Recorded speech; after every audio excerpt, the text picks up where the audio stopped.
Welcome to the Slop Temple. We pray this video helps. You start by importing the video clip and the light PNG or brush asset into Capcut. Place the clip on the primary track and add a new overlay track above it. Once done, position the PNG roughly where the eye will glow. Make sure its blend mode will be visible. You want the asset size to match the eye, so pinch to zoom and rotate.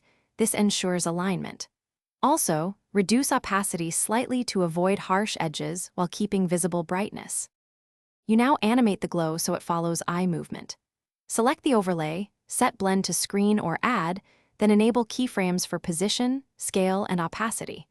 Move frame by frame or every few frames and adjust the PNG so it tracks the iris.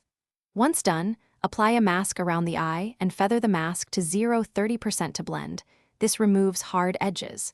Make sure opacity animates slightly to simulate flicker or breathing. This small variation finish by color correcting the glow. Add hue/saturation or tint to match scene lighting, then preview full playback to confirm timing. Once satisfied, group overlays to keep the timeline tidy and export at your target resolution and frame rate, for example 1080p at 24 or 30 FPS.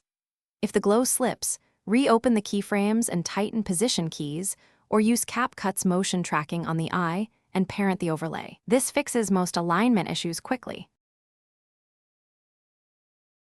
Thanks for watching. Consider subscribing if we helped you.